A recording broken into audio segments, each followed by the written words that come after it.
What'd you watch this week? Okay, first off, I watched You're So Not Invited to My Bat Mitzvah. I Loved watched. it so much. So cute. I thought it was so cute. I cried. I laughed. I had a great time watching it. I am going to give that a B+. Love. I'm going to give it a B+. That's what I thought it was really cute. I thought it was really cute. I very much enjoyed it. I thought it was hilarious. I love that Adam Sandler did this with his daughters. I also love the fact that he puts his wife in his movies, but not as his wife. Yeah. That always which cracks one's me his up. daughter? They're both They're his both daughters. his daughters. They're both his daughters? Oh, I had no idea. Yeah, both of his daughters in the movie are his daughters. That's been the whole conversation around the movie. Yeah. I didn't see any conversation. I just watched the movie. It's their whole family. Yeah. And the friends Lydia's mom is Adam Adam Sandler's Sandler's wife wife. in real life. Yes. Not Indina Menzel. Right. So I loved it. I thought But it was I'm going really to give it a cute. B+ because giving it, I don't know, like it was a very cute movie. I'm just I giving know, it a and B+. also like the people being like, "Oh, he shouldn't put his daughters in his movies." They were great. They were great, and Why? also, you know, if Adam Sandler, like, you know, many silly not silly's quote unquote the wrong word, but how many movies Adam Sandler makes and can make? He wants to put his daughters in a movie. He's gonna do it. If I'm Adam Sandler, I'm putting my daughters in my, Shut in my up. movie. There's no stopping Right. him. And also, like, they're funny. Yeah. And they were great I thought they actresses. were really good. She was really so good. She The- was really good. Stacey was really so good. Yep. So that was a B+ for me. I very much enjoyed it. Thought it was really cute. We'll probably watch again. I thought it was like perfect for Yeah. us. I would agree. I give it the same grade. Yep. I think we all B+ all I around. was for that Team one. Lydia the whole movie. Duh. Until the end. Yeah, It was but cute. you know, And though, pulls like- your, But you know what? Pulls your heartstrings It does. though for And- Stacey, and you root for Stacey. Yeah, and every, you know, I think every 7th grade girl has lived through that, where you make some poor decisions with your Right. friends and you regret them. It's a Yeah. learning experience. Right. You're mad Can't be at- perfect all the time. You're certainly not perfect in middle school. No, you're mad at Stacey, but at the same time, you're rooting for her to make a comeback. Totally. And I actually really liked her as a character. Yeah. And she looks a lot like Charlie D'Amelio. She does. As I was watching, I thought that. She definitely does. I also love the casting. Like, the boy that they all had a crush on was just such a perfect, annoying 7th was grade so boy annoying. that they were like, that everybody loves, Yeah. but it's like, why? I cracked up when Love it. he was like, "Oh, that's low-key a good idea. Let's send it to my Yes. grandma." And he was like, No, I know. was funny. I know. And they're just like, bet. "Right." Like, I'm just I bet like Adam Sandler writing this movie is like, some people watching it think they don't realize the irony in He it, like the probably- people doing the TikTok dances and everything. Like, no, it's funny. very funny. And it did, like, as obviously girls that are in our 20s, it's funny to look. I'm like, oh my God, being in middle school right now would be fucking rough. I had that same thought. I was Social like, "Oh media. my God, having social media in middle school would be a nightmare." Not to put my sister on blast here, but like when Stacey wrote into 7th grade rumors Instagram account, I was like, oh my God, like that shit really does exist. Like when Instagram started becoming a bigger thing, I know Gia and her like friends had shit like that in middle school, which was crazy. yeah, Which is wild. yeah. Instagram didn't become a thing until I was in 10th grade, end Yeah. of 9th, going into 10th. Yeah. which I was thankful for. And I it's- wasn't, not till I was and like finishing it's- high school. and it still wasn't like popping off. Totally. Like, it was Facebook like, was where it was at. no, you posted Yeah, like really Facebook, ugly Twitter. photos, Right. with like weird but borders. even Facebook was fun. Like it was like On picnic Instagram. photos, like that Yeah, website yeah. Picnic. Yep. But yes, great movie. I thought it was really highly recommend if you're looking for a cute movie to watch this weekend. The second thing I watched was MILF Manor. The one thing I want to add quickly, last thing, it did really make me wish that we could go back in time and go to Noah's bar mitzvah. I have It never really, been you to know? one, and I was like, damn, these things look fun. Yeah. I mean, I grew up in like a more Jewish town, I guess. But, Yeah. So I went to like a billion. Yeah. But some of them were like crazy. Like some They of them looked were insane. like the richer kids like Yeah. had like some insane. I was Yeah. so parties. jealous watching. I was like, damn. I guess it's like people having sweet 16s, Yeah, but yeah. these look a lot more extravagant. I watched the first episode of MILF Manor, which has been talked about from Cody Ko. Megan and Ryan Trainer also told us about it on their podcast. I was scrolling. I saw it pop up. I said, oh, fuck. I forgot to give this show a shot. I have to watch it. What can that be watched on? HBO Max. Okay.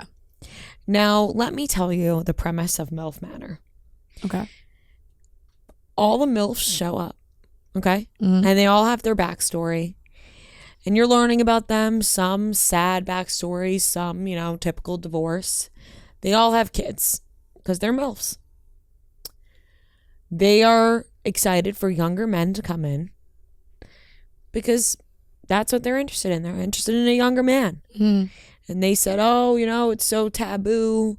A guy can date a younger girl, but, if a woman dates a younger guy, it's looked at, weird. They then bring in the younger men, and the younger men are all of their sons. And they all date each other's sons.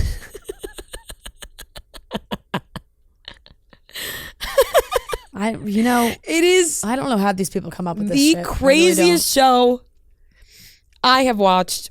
I only watched the first episode because I was like, I am not watching this any further. I said, I'm going to watch this first episode and I'm going to be done with this because I can't give my time to this, but I have to watch the first episode. You want to know what the first challenge was? Yes, I would. All of the men, younger men, early 20s, had to line up with their shirts off. And the moms had to go up to them blindfolded. And identify which one's their son? Yep. Oh, no. No. That's sick. Sick. That's sick. Sickening show. Genuinely, that's why I was like, I cannot continue to watch this show, but I have to finish this first episode. When they said that was the first challenge, I was floored. So they had to touch each person up and down. Question. Yes. Do the moms and sons know they're signing up for a show that they're both on? No. Like they don't know No, that? so they don't know. They must sign something where they can't leave or something. I'd be out of there so fast. I'd be like, I quit. They don't know. I left that part out. They don't know. Yeah. And so when they unveil the curtain, It's just crazy to me. all of the moms see their sons and all the sons see their moms. And it's like, what? You'd be like, I quit. I'm out of here. And They must make them must sign sign something They must that they make them can't sign leave. some shit. And let me tell you how awkward it is when one mom's trying to bang one of the sons and her son is getting mad, being like, you're not gonna bang this guy on the first night. And then the guy that she's trying to bang is like, oh, Kelly's trying to get day one strokes. That's what he called it. Kelly, the mom, is trying to get day one strokes. Oh, it's making me ill. Is actually, no, had to shut it off. Oh, God. I'm rating it a F because although it is wildly entertaining, it's disgusting. Yeah. Like, No, thanks. I think this show is disgusting. I do. The F, is it entertaining? Yes, that's why the F grade is confusing. It's just we have to have a line. Right, just on the basis of the premise. premise of the show, you cannot give it a good score. Right. I just think as a society, we need a line. Yes, was I jaw to the floor, stunned by this? Yeah. Absolutely. Yeah. But I didn't want to continue it, which to me means it's not a good show. Yeah. Just a crazy ass premise that should not be continued. Fair. Imagine it was DILF Manor. And I just Which one's your daughter? Yeah, I just can't imagine how they can continue this show, right? Because they can do this again, but they can absolutely not do DILF Manor. Oh, God. That would be crazy. So yeah, yes. So that's gonna get an F for me. Yep. And then I rewatched Miss Americana, Taylor Swift. I watched it when it first came out, but I wanted something light yesterday while I was cleaning. Give it an A. Yeah. It was good the first time. It was good the second time. Yeah, it's good to rewatch. So, did you finish The Ultimatum? No. Oh, fuck. I know. I had one episode left last night. I shut it off. This puts me in a tough position. You can talk about it. It's I fine. don't want to spoil anything. No, you can spoil it. I'm okay. Wait, so if you had one episode left, you just haven't watched the reunion? That might be it. Then I watched 9 episodes. Well, here's the thing. Did you see them all? Did you see them all either stay together or break up? Yes, except for one couple that got cut off. I forget why we changed the channel, but we changed the channel and It was like, oh, fuck, what did they say? And then we were like, whatever. Okay, so can we Yeah. openly discuss? Yeah. Okay. I finished the ultimatum, and honestly, like the first half of the season, way crazier than the second half. All surprisingly, all the couples got engaged, which was shocking to me for some of them. Some of them it wasn't. Some were shocking. And at the reunion, which I felt like, first I'll just say I felt like Vanessa and Nick handled in a much better manner than past reunions. I'll give them credit for that. There's some couples that feel like, I don't know, and I have not caught up on social media, so I don't know like really if anything else has happened since then or what's gone on since the reunion, but they brought out Lisa and Brian, and she really had that baby. Baby was born. Apologies from So us. yes, like hand up, we were wrong. But they showed a clip of the whole cast after they left, and they were like, is that really, like the cast also kind of had the same feeling. So obviously, like, you know, Lisa's not gonna be happy about that, but she kind of like doubled down on her comments about Raya, which still felt inappropriate, like didn't need to go that far. And she defended herself by saying like she felt that Raya was gunning for her man, so she was gonna go after her. Holy crap, you really did not know what show you were signing. Like what world are you living in where you don't think women are gonna be flirting with your boyfriend? That's the whole premise of the show. The whole premise of the show is you gotta flirt with other people to find out which one you like the most so that you have the marriage with. Like what are the other girls supposed to do? Not talk to him because he's off limits? Like that's just not how the show works. So I thought that was crazy. Did not like that from her at all. The other women, the other couples, like good for them. I also decided Alex and Kat, like Alex just looks exactly like, I think if you took the Chainsmokers and combined the two of them together, it would be this guy. That's a good point. Like if you took, and this guy's name, his name is Alex, and if you took Alex and Drew and put him into one person, I think it would be the ultimatum Alex. Yeah. Because he has Alex Chainsmokers vibes, but then like also kind of has Drew vibes. Like it's just combine them. They had their save the date. They're getting married in May of next year, I think it was. Ryan and James, I always forget people's names, are also getting married. They seem like they were I would advise for them to kind of not in an interesting spot. Which I don't know, but that fight that they had where it was like we saw it happen like through the night. Yeah. I was like, I don't know. It feels like these two maybe have to work some things out before they get married. I know it is hard because you really do see people in their most like vulnerable settings, which is tough. But you know they've made this. Raya and Trey are having a baby. That came out like post reunion. So, you know, they're together making it work. And I always had faith in them more because I felt like Raya's reservations weren't like a couple thing. It was like a personal thing. Roxanne, I feels like she's forcing it. She at the reunion, she wasn't wearing her ring. She's got 9 million rings on her finger. She doesn't have a ring. It was a whole big conversation. She said she basically took off the ring immediately after they got engaged. That she just doesn't like the idea of the ring, and it's a possessive thing, and like why does she have to wear a ring if he doesn't have to wear a ring? And he clearly seemed upset by the fact that she wasn't wearing it and didn't want to wear it, and it felt like everyone was trying to kind of convince her that, you know, it's a nice gesture to wear it, and maybe they do their own unique thing where he wears a ring also and they can do it together, and it's something that they can the do. band on early. And, you know, that she kind of entertained that idea, but she is going to have cold feet every step of the way. And I don't know how They're not you going to make it down I don't the know aisle. how you walk down the aisle. And if I'm Antonio, I'd be like, I think it's time to just give it up. What are you going to fight with her every single step of the way of having to do marriages? She's like, no, not planning, not thinking about it, not. They're not going to make it down the getting aisle. And The thing is, these two need to let go of each other. They're very attached because they've been together for a long time. That happens to a lot of people. These two need to let go of each other. In my personal opinion, Yeah. He wants to be with her. Yeah. She does not want to be with him. Yeah, she seems like comfortable and likes having him around, but also would be fine if he was gone. Right.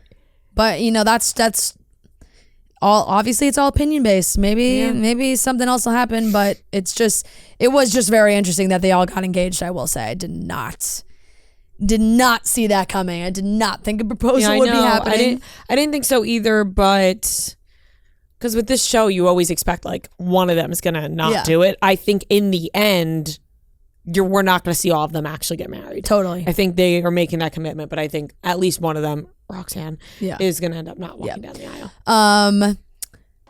I will give the end of that season like I don't know. I'll give it a C. It was good. Mm-hmm. But the beginning I felt was pulled me in way more the beginning of the season. Did you see Love is Blind is back September 22nd? I was just about to bring that up because I put on the first After the Altar episode from the last season, and this, no offense to them whatsoever, but boy, I could care less.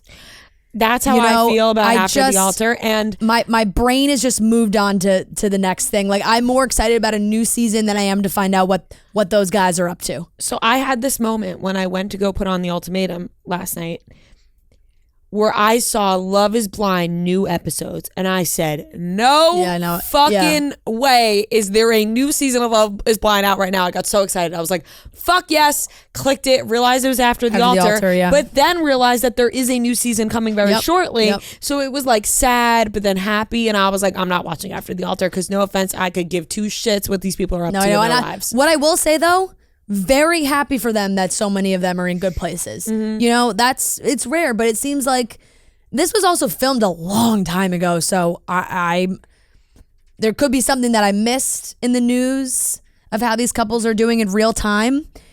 This After the Altar stuff was filmed months ago, so it's been a while. But it does seem like everything has been okay. Very interesting to me and like I said, I only watched one episode, and I'll probably finish it because fuck hell, what else is there to watch these days? Like, there's no new TV coming out, right? Besides reality shows. But Micah and Paul's mom have like a really close relationship. I saw that online, and they were out to lunch together, and she's talking about keeping this relationship. And Paul's mom, I don't know if Paul's mom wants to be Micah, I think. Wants to like relive her life as Micah.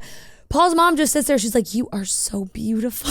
Like, she just really loves her, which is fine, but it feels like Paul's talking about dating somebody else. I don't know. Very interesting dynamic between those two for sure. But the other couples seem like they're doing good. So what's there really to say about them? It's, supporting each other. Fucking Chelsea still cracks me up. She's just one of a kind. I can't believe those two are still together. Yeah, she just makes me giggle. She is a one of a kind person. And what else did I watch? I gave the movie score, finished Hard Knocks. Last episode of Hard Knocks. Great season. Enjoyed it. Loved it. Aaron Rodgers just kind of makes me laugh. The last episode, he told this UFO story from like 2005 of like being in the draft and being in New Jersey and like totally basically saying a story of how he saw a UFO with his friend, and then they saw fighter jets chase, like this whole thing. They played like alien music behind it. It was just very Aaron Rodgers. Bless you. Bless you. Thank you. You poor thing. I feel bad. Okay, I'll wrap it up. No, Great. I like this season a lot. I'll give it a B. I enjoyed it. Good football content going into the new season.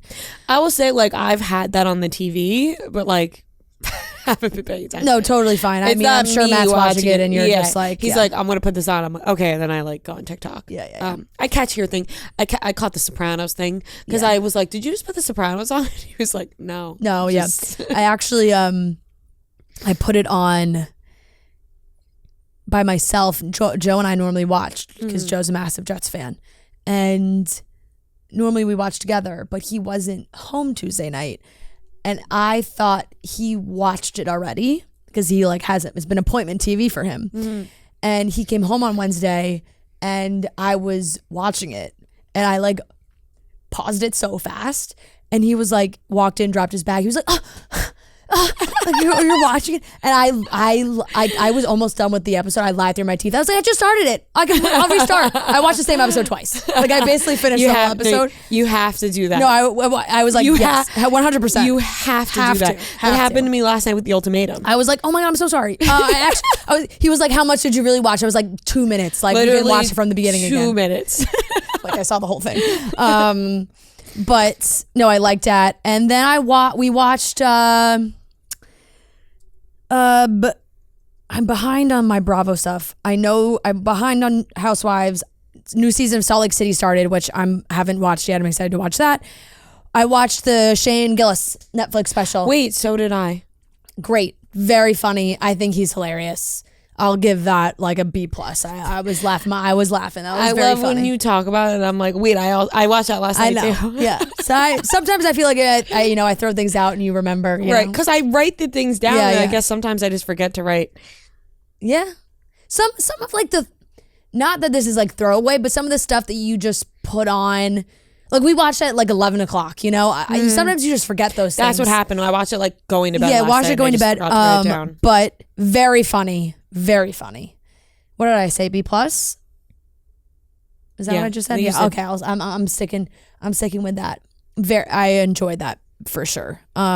He's a very funny guy, and he pushes the boundaries in like a funny way too. You know. And that's. Did I watch any other? That's it. That's what I watched. I just watched Suits season 4. Just kept it going. I haven't watched Suits in like 2 weeks. And I watched the Bar Mitzvah movie, which I enjoyed. Bat mitzvah, they're girls. Yep. It's like actresses, like it doesn't matter. Okay. The name of it is Bat Mitzvah. No, I know. You are so not invited to my Bat Mitzvah. I thought you would be more like about the name of it because you are Jewish. No, I know, but it's just like if I'm referring to like, all the kids in my grade had a bar mitzvah. I'm not gonna say all the kids in my grade had a bar and bat mitzvah. Like it's just kind of general. Yeah, it can be used in makes sense. a mass. Yeah, but that's it. Plural way. This week. Great. B for the Suits, just because it's like it's so formulaic. Like every episode's the same thing. I'm just like it's entertaining, but like. It's just like okay. The problem is solved at the end. I was gonna problem. I was Harvey gonna yells ask. at Mike. Mike yells at someone else, and then they. Are there any episodes where they don't solve the problem? Yeah, but then sometimes they get solved I the think next they episode. linger Okay, and then okay. they get solved in the next one. Everything gets solved. Like, Are there times when they lose? yeah, Yeah. Yeah. Okay. And wait, who's the annoying guy that everyone is annoyed? Lewis? Yeah. He's kind of like hated by everyone right now, but it's That's typical. it's still entertaining. And then the Typical Lewis. Bat Mitzvah movie, I'll give it B+ as well. I thought it was good. B+ is all around for that. Yeah. All right. You know what was interesting to me? It has such a high Rotten Tomatoes It does. audience. I mean, critic score, but not audience score. Normally, it's not. Normally, the Adam Sandler movies go the other way around. Interesting. You know? It has like a It's a 97% critic score. Yeah. And like a 65% audience score, which I thought was low. My mom didn't like it, which I was surprised. Oh, Really? Yeah. what's her critique? I don't know what her. She was like, it wasn't funny, or like I didn't really get into it, but I was like, I liked it more than you did. I but- liked it a lot. Yeah. Interesting. It's funny, 2 non-Jewish girls liked it, Yeah. but not that you have to be, but like, No, but there's, No, like, yeah. there's certain- I think I thought it was still very They funny, definitely, like- relatable. you know what middle it made school me life. It made me really miss Never Have I Ever. Yeah. That yeah. like as I was watching it, I was like, "Fuck! I wish Never Have I It's Ever." was funny coming because back. they like really leaned into like the Jewish. I mean, obviously it's like about a bar mitzvah, Yeah. but like I don't know if they ever touched on like what level of Jew they are. Like, you know how there's like different levels. Yeah. Because they would be like, she was like practicing in the mirror, like, do you want to share my matzo balls? It's like no one says stuff like Yeah. that. I mean, Well, I think yeah, they were right? playing Still a into mo- You know, it. they're yeah. definitely playing into it. Yeah, Like, definitely like still a movie, and I think they also probably fed into a lot of And they fed into a lot of stereotypes it as couldn't- well, I which couldn't like. It seemed like the school is like a and very Hebrew school were all classic one Adam thing, Sandler move. You know, because like my Hebrew Yeah. school was like an after school type thing. Oh, you went to another school, but I think they made it one thing. it was like one thing, Yeah. which is interesting. I still liked it, and I would like maybe a second movie, A second movie, like with them as a family. Like I'm just Yeah, interested yeah, in the dynamic. Yeah. I feel like that's the easiest thing for Adam Sandler because he has like whatever Netflix deal. Like he did he direct that or I No. don't think so. So like he didn't direct, he didn't No. write, and he just like is in it for like not that much and probably makes so much money from it. Yeah. Really easy for him. And just gets to work with his whole Yeah. family. Yeah. But Hey, if you can make that work, you make that work. So All right, those are the things we watched this week.